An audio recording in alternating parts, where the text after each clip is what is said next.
What's going on, guys? And welcome back to the Watchtime Podcast. We got a lot of very exciting things to talk about today, including a lot of the new esports conversations that have been happening recently, teams popping up out of nowhere, founded by creators, a bunch of drama happening in the community, Morphe dropping Jeffree star, as well as a bunch of other really, really interesting topics.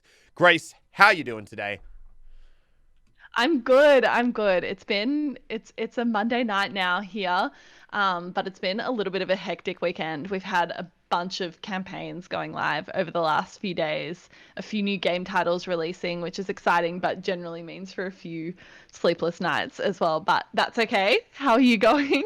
Good. It's been a pretty hectic few days. I actually Really? Because I feel like you've actually had a chill weekend. You okay. got out of town. Yeah, okay, Went sorry. Camping. Hectic day, aka yesterday, because I did get out of town. I actually, I think for the first time in 8 months probably, I wasn't in the office for a space of 2 days. I went spearfishing. Didn't really spear any fish, but it was cool. And then came back yesterday to have 2 sponsored videos that I had to get done in less than 8 hours because they all needed to get posted and approved. And yesterday was the hectic one. Yeah. Okay. Well, at least you had a chill weekend. Did you actually catch any fish? I didn't. The people I was spearfishing with did, though. I mean, look, all right, it was literally my first time, okay? It was my first time. I can't expect no to judgment. No them. judgment. Yeah, thank you. Take the gamer out of the office and see what happens. Exactly. Okay, let's jump into it because what I want to talk about first this week is the rise of a couple of new esports teams that we've seen happen. So over the last 2 weeks, obviously our good friend Lachlan launched his team Power, which is super cool. And then just over the past week, we saw the start of the 1% Fortnite house or esports team. So that's a group of guys that were previously with Luminosity Gaming and since left, and I think left with a couple of their employees as well, and started their own team. And I think it poses a couple of really interesting questions that I know we talk about really frequently around why creators are starting esports teams when they're not necessarily professional esports players themselves, like Lachlan. Why they're doing it, what's important about starting an esports team, and when creators kind of get too big for the orgs that maybe helped them get there, which I think is a really interesting topic to kick off with the 1% house, because these guys are all pro Fortnite players that were obviously signed with Luminosity and probably making pretty good salaries. That's generally how the pro players are making their money when they're signed with an org. They'll generally be being paid a salary, and then they'll get a majority cut of any prize earnings that they win, and then the org will take maybe 20% or something like that. That's a pretty standard org contract. Yeah, I think it poses a really interesting question though around why creators would leave their orgs, or the idea of creators getting too big for the orgs that made them, because these Fortnite house guys were probably at Luminosity getting paid pretty good salaries, and probably anywhere from between, I would estimate based on their size, probably anywhere between maybe 8 to 20k per month, I would say, and then getting a share of whatever they win as their earnings. That's how a general esports org would work, an esports org contract would work, in that they're getting paid a monthly salary and then they're getting paid a share of their earnings and earnings from competition. And that monthly salary will range dependent on a number of factors, mostly around if they're a professional player, how good they are, if they're a content creator, how many views they're getting, which is then driving back engagement to the org.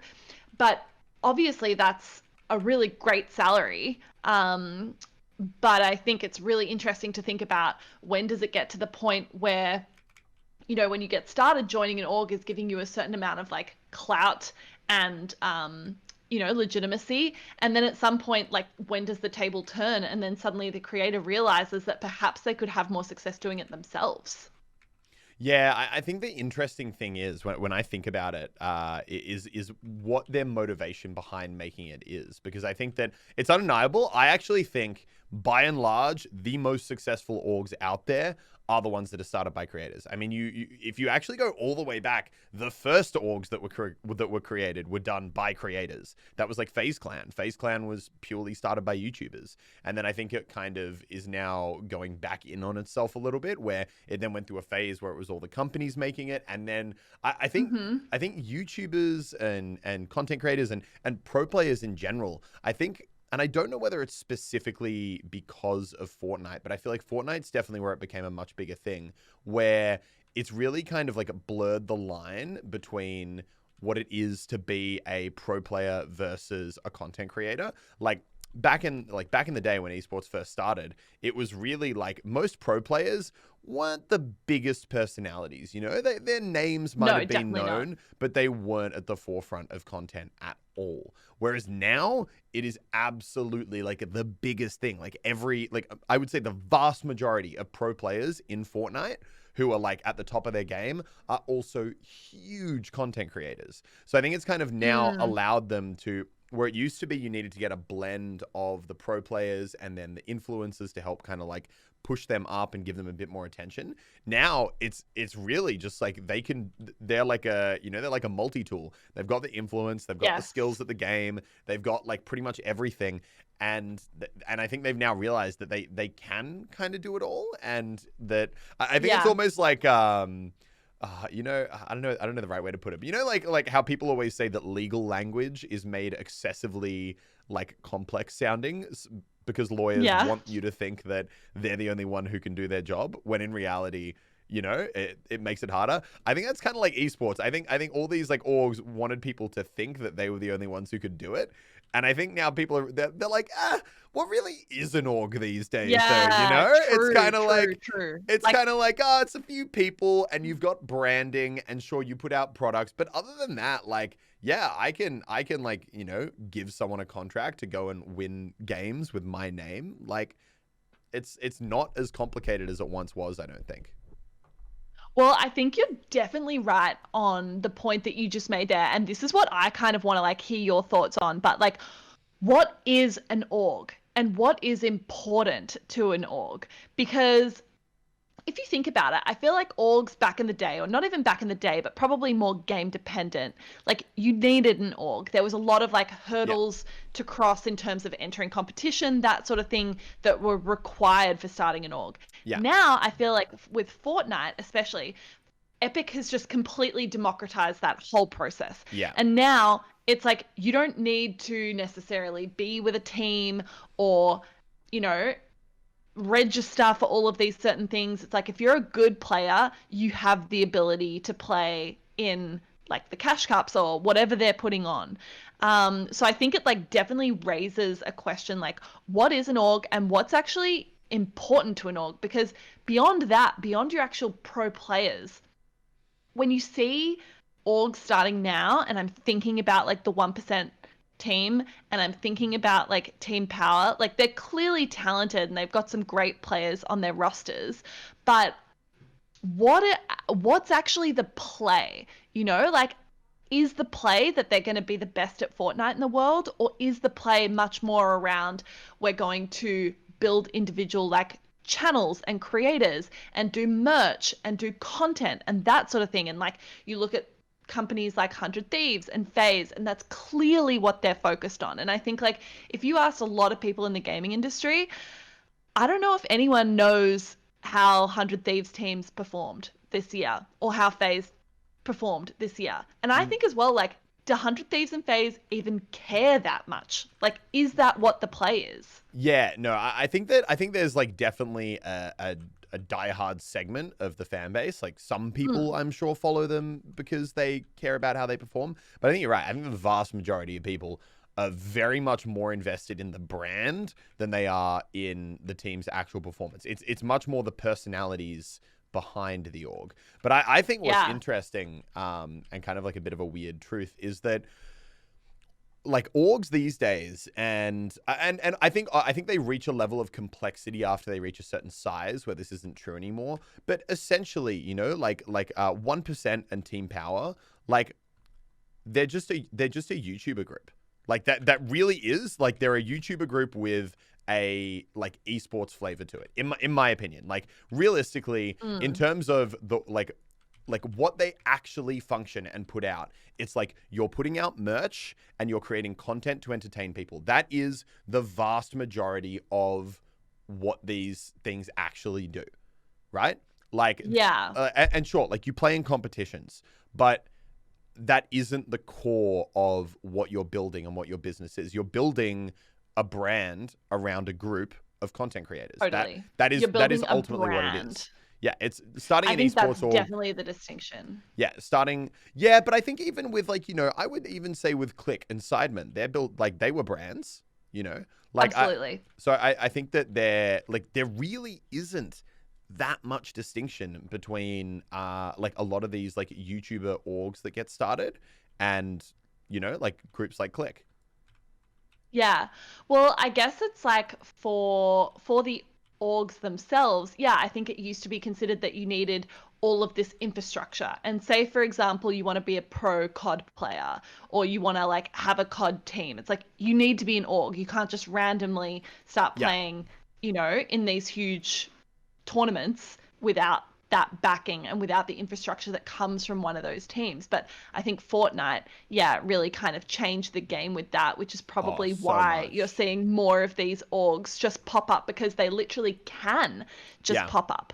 And then I'm thinking like as well, for the orgs, what's actually the play for them? I was going to say that, to an extent, they care about winning and they don't want to lose every time. And you can tell by things like, like the 100 Thieves sort of compound that they've just created in LA where they have all these training facilities. Yeah. But again, that's where I want to come back to the question of like, is that actually what they care about? Or is the 100 Thieves compound that they've built also very, very valuable from a branding exercise? You'll notice that like the whole compound and every room within it is sponsored, like literally has naming rights attached to it. They're creating content in there. It builds a narrative. And that's where I think like the whole question on why are people starting orgs, where's actually the value in an org these days. I think it's much, much less around the actual performance of the teams and much more around like what's the narrative you're creating, what's the brand you're creating, and having a physical hub for that or having a channel for that kind of just plays to that narrative. Yeah, I think pretty much the biggest thing when it comes to like a lot of those orgs and the way I think actually, what's interesting? It's interesting you say that you don't think 100 Thieves is kind of as competitive focused, because I actually think they're one of the few orgs that probably actually does make that a focus. Whether or not they've actually managed to perform that well in the last year, I think that 100 Thieves' weakest point really is actually their content. I think their branding is really strong, but I actually think their content is probably their weakest point. Yeah, I know you feel strongly about this.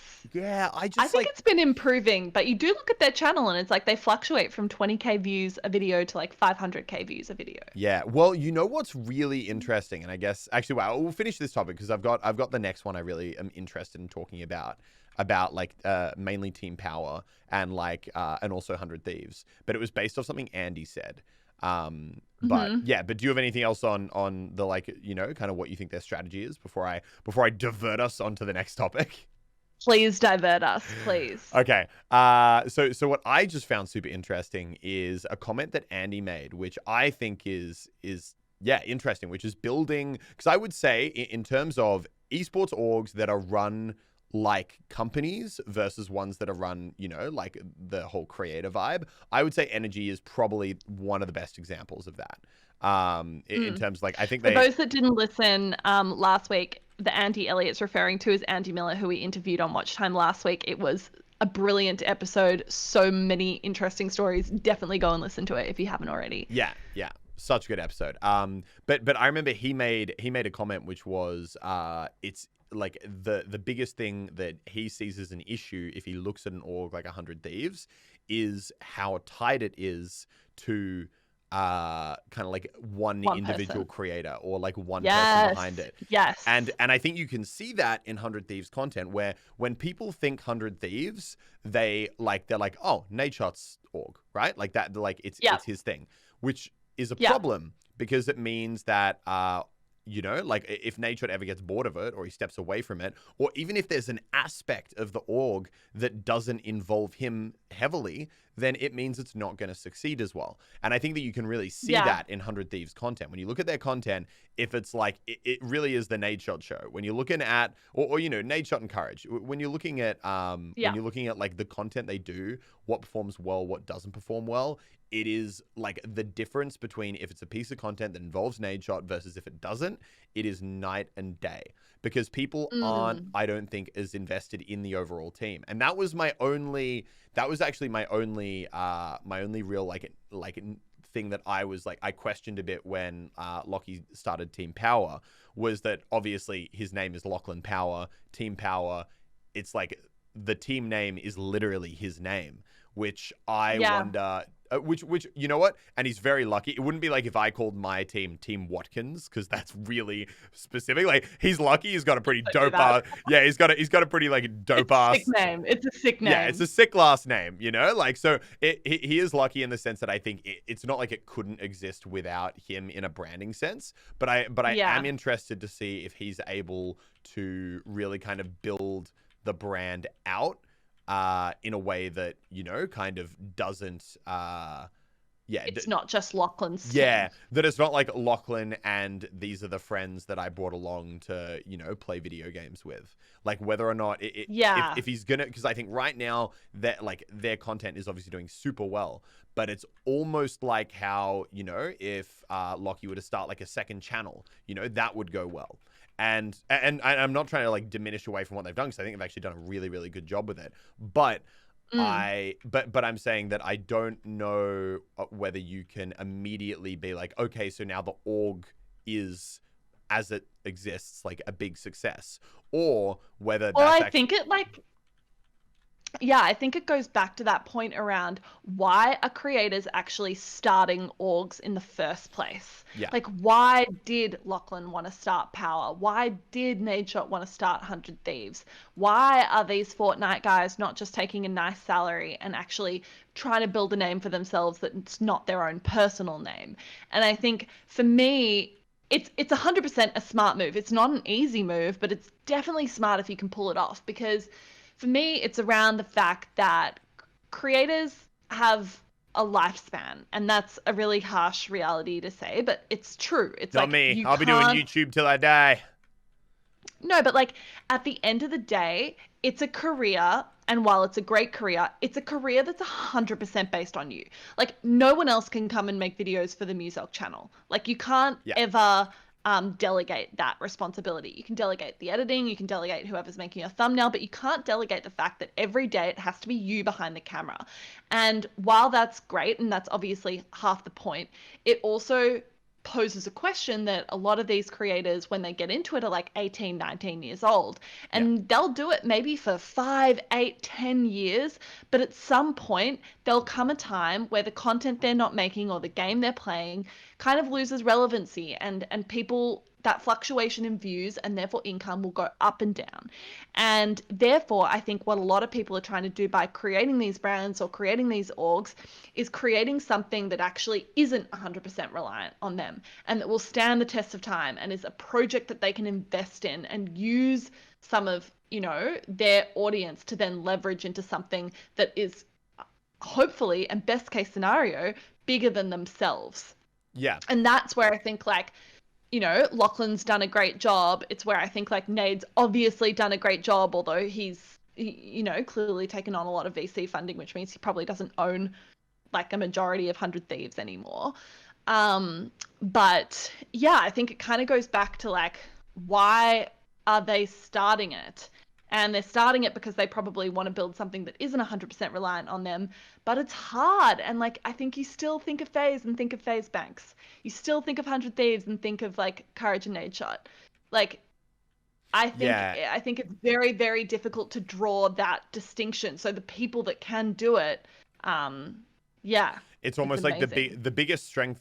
The biggest strength of most orgs is their creators, but ultimately that's actually also kind of a weakness, because because ultimately it's like, do they become too reliant on those creators? Like, do those creators become too integral? I was also going How to do say, they create assets that are like not just based on the creators that are in the content? yeah, I was going to say though, I think the other reason that you see a lot more creators kind of like doing stuff at the moment is that, and like a lot more of these like YouTuber orgs starting up, is that I think back in the day, I think this is especially the case with like the 1% House, for example, right? Mm-hmm. Because I think back in the day, most pro players, like, goes back to that point we were talking about before about like YouTubers now being personalities, and Yeah. that a lot of these guys now, like actually just have like vast amounts of disposable income. Like org contracts can be great. You can get like 200, 300 grand a year if you're a decent player, like on an org contract. Like that's really, really cool. But ultimately, like a lot of these guys are big YouTubers in their own right, and they're probably making like 300, 400 grand a month if they're, a decent sized channel. And it means that they're no longer as like financially reliant on the stability of an org contract to keep doing what they love. They're like, I can keep playing games regardless. Like I'm printing money doing YouTube and the occasional sponsored video. I don't need that contract to pursue my dream of playing games. So like I'd much rather like take a bit of a risk, take a bit of a chance, and like go out on a limb and like try and do my own thing. And I do actually true. And I actually also do think that's a large part of it. Like I think For me with Click, like obviously while it's like you're right, it's like good knowing that YouTube has a half-life and building something that will, outlast your YouTube career. But also I think there's just an element of like finding something you're passionate about and wanting to, kind of actually just run that project, and half the enjoyment is just watching that project, do its thing. If that makes sense. Yeah. 100%. I think it definitely puts orgs, like the traditional orgs that are owned by companies, in a difficult spot though, because they know to be successful now, part of the recipe is making sure you've got big creators on the book. So for creators that they sign or players they sign, they want them to build a profile. But then it's like, when does it get to the point when they build a profile so big that they just want to leave and go do it by themselves, which I think is like clearly 100% what's happened with the 1%. Yeah, definitely. I'm really interested to see, like, I just think all these orgs, I think that it's really interesting, and I actually think this is one thing that I'm trying to adjust in my own perspective of how I like analyze an org, because I think a lot of the time, I've talked about like, oh, but look at the YouTube views these guys are getting versus these guys, and I base it off that too much, because I think to a lot of those more traditional orgs credit, there is a lot to be said for being able to, transition beyond just being like that content and actually making it a much bigger brand. For example, like, like what we're going back to what we were saying, which is, how do you stand alone? And I think that Energy could lose any one of its players, and it would not be like anyone could leave Team Energy, and the brand's going to be absolutely fine. There'll be a few fans who are like, oh, I love that guy. But Lockie can't leave Team Power. And Nadeshot definitely can't leave 100 Thieves. And I think that that's a very interesting kind of, point of difference between them. But but it's super interesting that, I think that to the point of credit of Energy, a lot of the time, sure, they sacrifice a little bit on the like view side because there's not a single content creator that the whole channel is rallied around. But what they do get is that they have a much more stable brand and a much more kind of like consistent thing. And totally. And I don't quite know what the right pathway to do that is. I think that's actually hard. And I think that's actually almost where you do need to have really, really successful teams if you want to kind of exist as a brand in yourself. And I think that's what Energy does. Like Energy is a well-known, well-respected team because they have teams that just perform really damn well. Like their teams are just really good at the game. And people don't love Energy necessarily because of the the people that are in it. They like Energy because Energy wins, and they like people who win. And they support honestly them. That's kind of been like a light bulb moment for me that we've just had in this chat, because going into this chat, I was like, I think that the actual performance of teams matters very little to the Yeah. esports org. No, I Like agree. I'm thinking about Team Power, for example. It's an OCE team. And like the prize money is just not that big here. The opportunities are not that big here. If the players are really, really good, will end up probably trying to go to NA, to a bigger org where they have more opportunity and more competitive opportunity and more chance at much, much bigger prize pools. So like no one's making huge amounts of money on prize winnings in Fortnite in OCE relative to the rest of the world. So it's probably not the play. And like if you're an org, you're taking 20%, there's not a whole lot of money to be made there. And I guess it depends, again, like what's the goal? Maybe it's to make money with your org, maybe it's to build a brand, whatever. So that's where I was just like, I don't really see the play there from a competitive perspective, even in the US. Like I think a lot of people probably don't know how well a lot of the major orgs actually perform. I just think they like align with one because they like the branding or they like the main personalities that are there, like a Banks or a Nade. But yeah, and I'm like, do the orgs even care? Probably not. Like, if the org's aim is to get to a path of profitability, which most of the major orgs aren't right now, then they don't really care about the prize winnings. It's not about that. They know that like branding and sponsorships and content is the thing, and merch are the alternative revenue streams that are actually going to get them there. But you're right. It's like, it's also a catch-22 because while they know that's what might actually be most profitable in the short term, actually having good teams will be important in the long term because you're creating a brand asset that isn't dependent on personalities. Totally. Okay, this leads me to my last question for you on this topic is, to start an org in 2020, what do you think is important? Because we've touched on the fact that on one hand, you think having a lot of money or having like a huge amount of infrastructure isn't that important to an org. Games like Fortnite have democratized everything so much that you just don't need that. And you can go in, and as long as you're able to like pay the monthly salaries for your players, you're probably like sweet. But on the other hand, you look at, brands like 100 Thieves and FaZe, and these companies have taken on a lot of funding. Like for people that don't know, 100 Thieves about 2 years ago had a massive VC investment, which means a firm will put a lot of money into the company and set big milestones for the growth that they want to achieve. And they'll also take a lot of ownership. So, I doubt that Matt owns more than 50% of 100 Thieves right now. I think he probably owns quite a small percent and is paid a really generous salary. Same with FaZe. Like there are many, many investors in FaZe. FaZe Banks does not, like the original people that started it don't own it anymore. They own a percent of it, but it's probably a small percent. And they need that so that they're able to buy these huge houses and start all these extra things. Like how important do you think that is? Yeah, I mean, I think that probably shows a lot of the reason why. Is your question about their ownership of it, or? Well, like, do you need to do that? Do you need to give up ownership to get a lot of investment? Because on the other hand, the 1% house have said we're the first, or like we're one of the only self-funded esports teams, and we've bought it all ourselves. Yeah, I mean, I think that actually a lot of the time, I think once again, I think that's the biggest thing that's come out of this conversation. I think the epiphany both you and I have had is that, I think going into it, we were like, like the kind of, the performance of your teams doesn't really matter. It's all about the content and the people behind it and how many views you're getting on YouTube. But I think the big thing we've come to realize is that no, performance actually does matter. And building a brand bigger than the individual creator is something that does matter. And I think actually, I mean, unless you've got a creator who really believes in the vision and is willing to put a lot of money into it, I actually think it is, I think to a point, you do kind of have to do it. I think 100 Thieves went too far. I would say that their org has huge sellout vibes when I look at any of their content.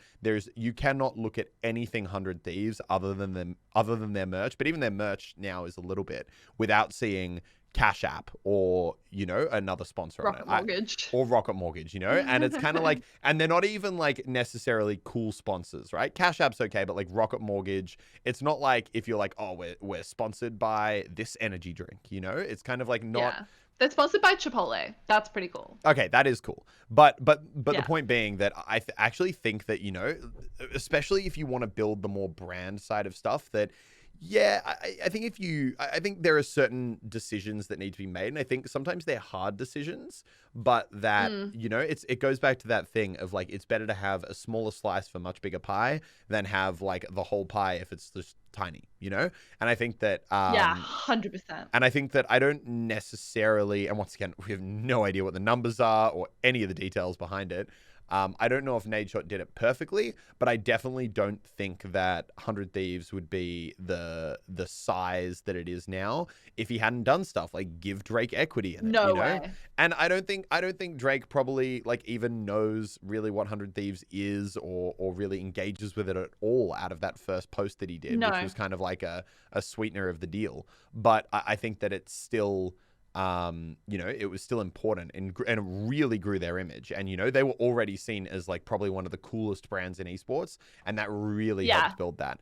And I think that to a point in, and this is the more interesting part for me is, I think it's like a big badge of legitimacy. I actually don't feel that certain orgs don't feel legit until they've had these big partnerships.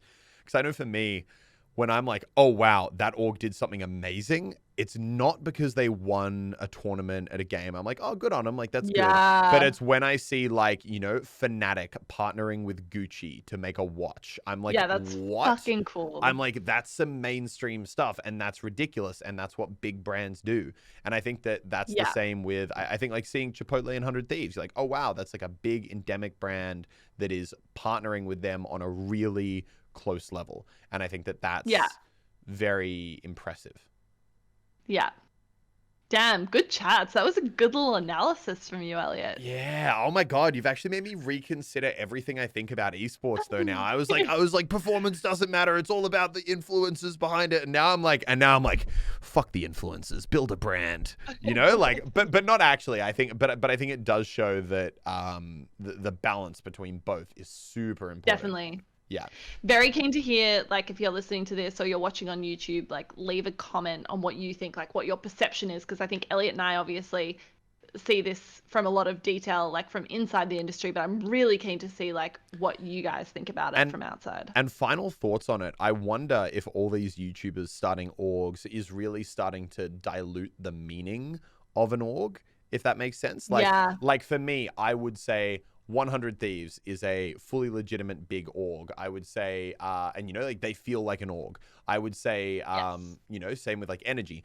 And obviously the two I'm about to mention are brand new. So obviously they haven't had time to really kind of establish themselves as that. But if I think of 1% or Power right now, I don't think of them as, orgs. I more see them as like Click. Where it's like, oh, they're a YouTuber group. They're a group of YouTubers who are friends who also happen to compete in video games.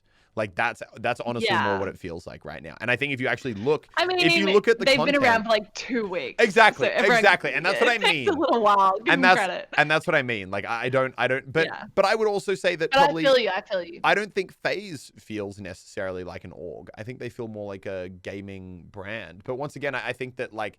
It's just, I think the esports space is really kind of like going broader in terms of, I think on one hand, you've got like the YouTube groups.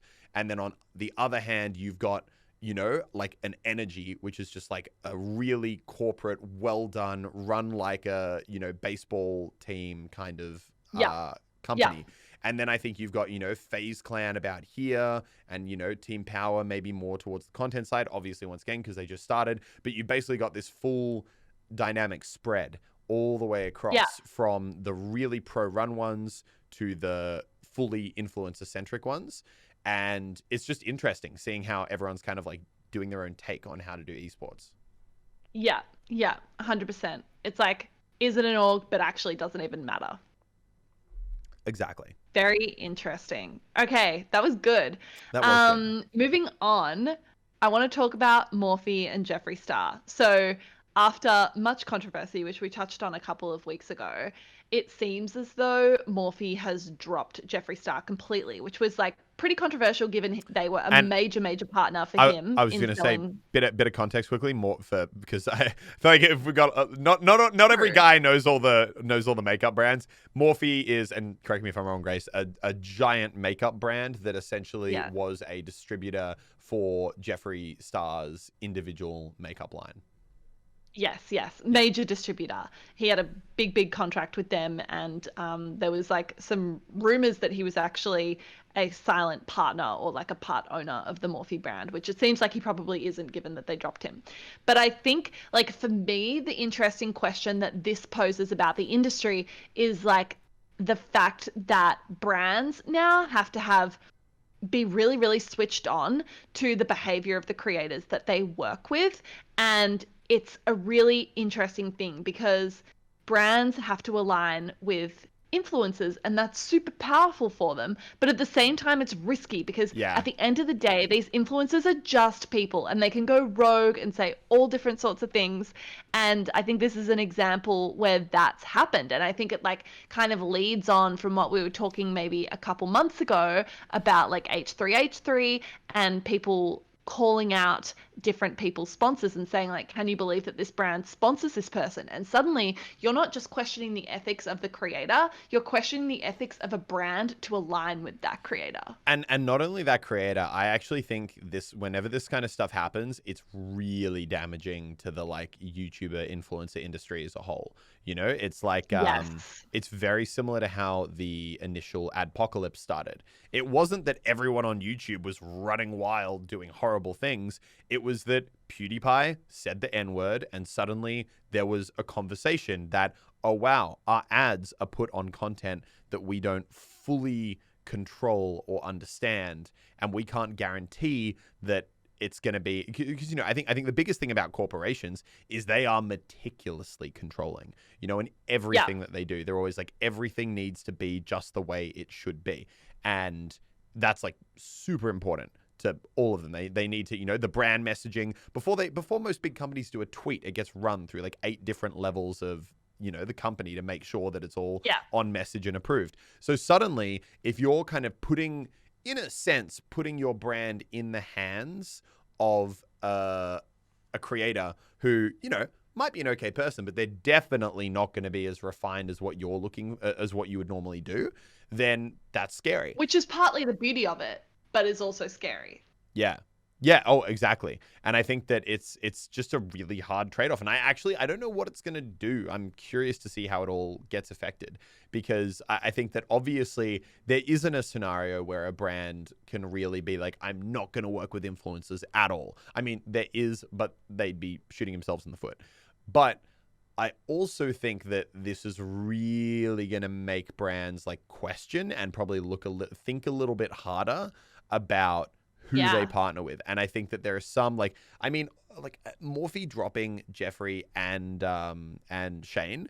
Oh my God, that would have cost them so much money. Like you hear the numbers getting thrown around about, you know, when they were doing that initial palette for just Shane Dawson. Oh and yeah. Like the profits, the inventory that they'd be carrying. 100%. It would have been insane. But that's like that's a cost that they decided to eat to preserve their overall brand. And I think that it's going to be very interesting to see how whether, you know, brands like pull back a bit on creator partnerships, whether they do them more as like a once-off thing rather than a long-term thing. I think it's super interesting. I think also on a similar topic, just, you know, so it wouldn't be a watch time in the past month if we didn't also mention Dr. Disrespect, but how he had a lot of long-term partnerships. And I know a lot of brands, even though we still don't know what happened. Where is he? Where is the doc? Where is he?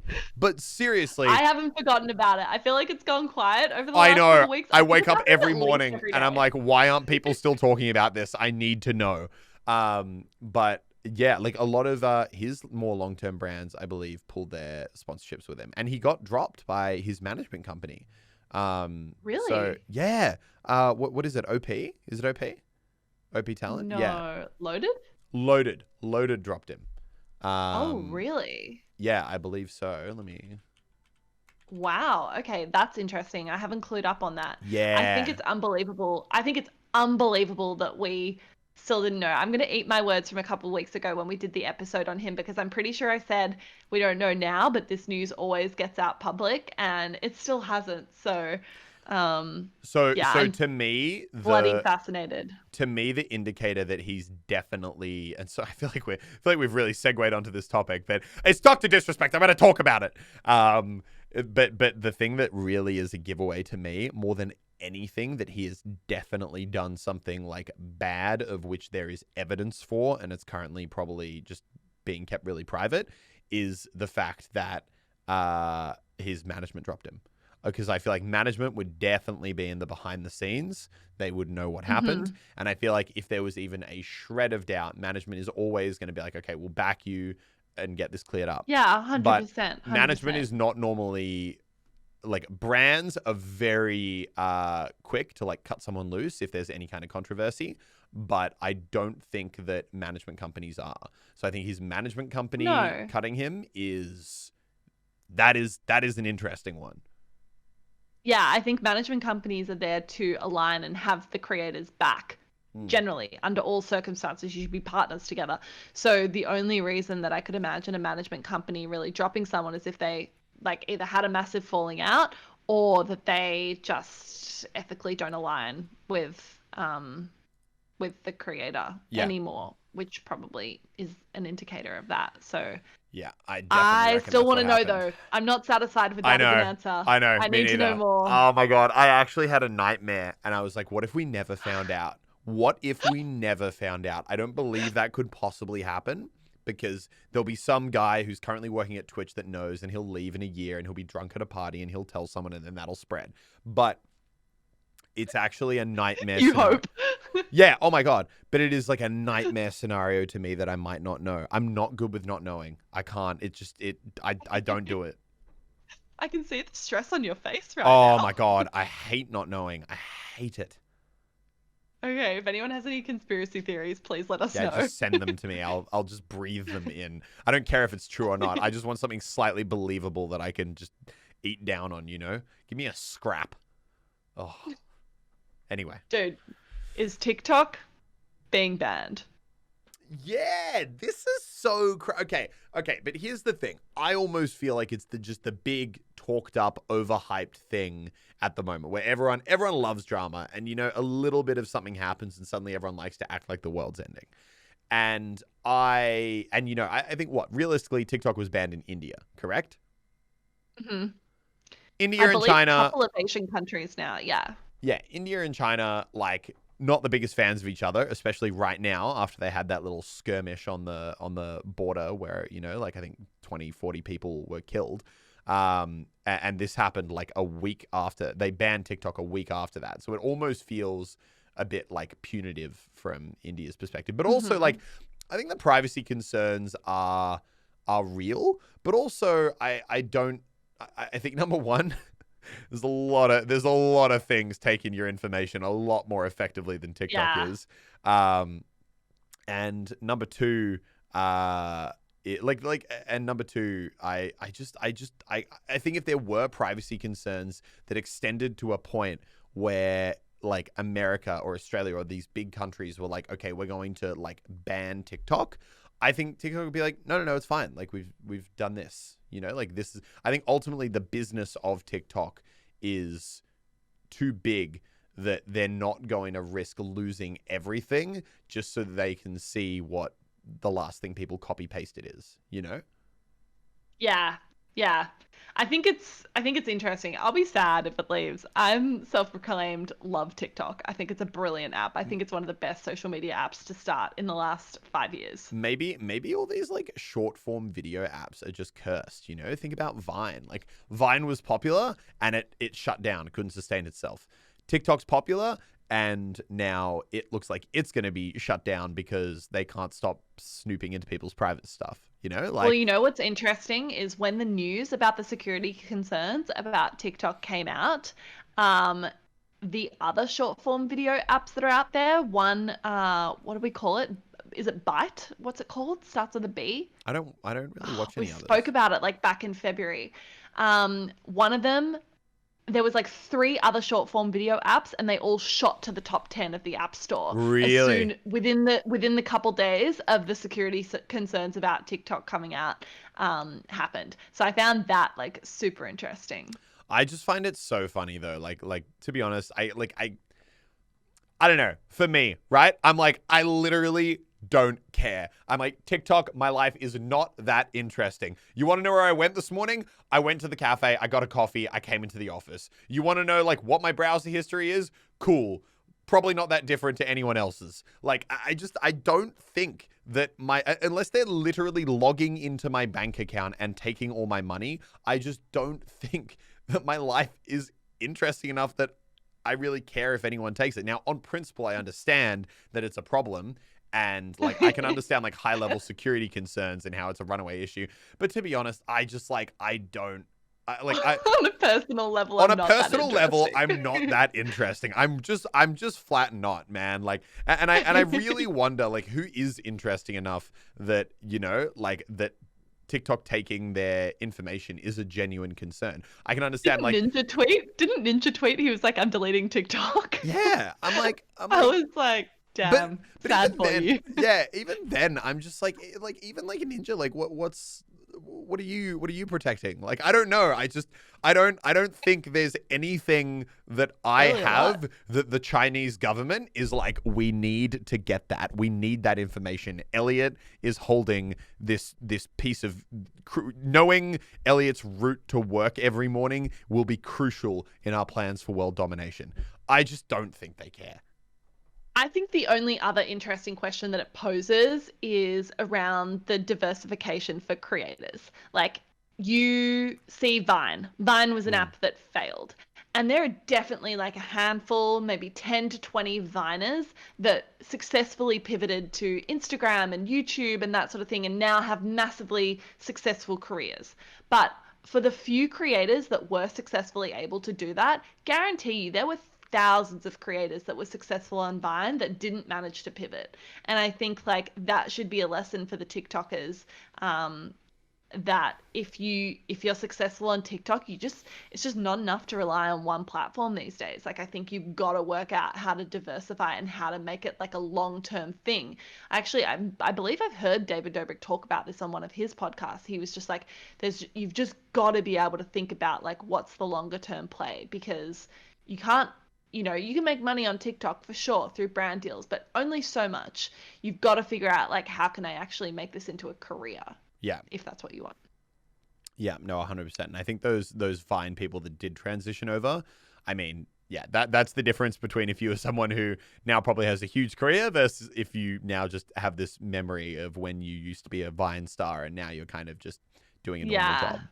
Seriously. Yeah, I think being able to be diverse and the thing is, and what's interesting is that, I think it's actually kind of hard a lot of the time. I think David Dobrik's a good example of someone who's actually managed to keep his content relatively similar in terms of like what his Vine content would have been in those short form funny moments and make that work on YouTube. But I think for most Vine people, YouTube's an interesting challenge because you can't just one for one, unless you're David Dobrik, you can't one for one just transfer your content over. It's a very different style. Yeah. Same way, vice versa. I struggle with TikTok because I don't do the little 5 to 10 second short form funnies. Like, that's just not me. I talk loudly. That's what I do. It doesn't work as well in a 10-second video. But yeah, you're talented at a couple other things. What's your bet? Is it done? Is it going to be gone? Nah, I think it's here to stay. I think it's here to stay. That's my bet. I think they'll work it out. Yeah, I think right now you got a few governments like trying to, be like, oh yeah, China, you better watch out. We'll ban your app. But I don't think they'll do it. Then again, Donald Trump might do it just as like a bit of a middle finger to China. But yeah. Alrighty. Good chats. Okay. Is that all we've got time for today? I think that is all we've got time for today. I really loved our org chat. I feel like we really worked through some things. I know. I feel like I need to go away and like reflect on this because we had some breakthroughs for ourselves. Yeah, my understanding of orgs and what makes them function has just really evolved in the space of that 30-minute conversation. Okay, I'll leave that with you. Thank you. Guys, go subscribe to the Highlights channel if you want. We uploaded a really long episode with Andy Miller last week, which was amazing. But if you've only got a little bit of time, the Highlights channel will be a great place to catch the best bits of that conversation around like when he sold his company to Steve Jobs. It was very funny and very crazy. I felt like stressed for him. Yeah. And leave a comment, subscribe on whatever app you're listening on, and we will see you guys next week. Goodbye.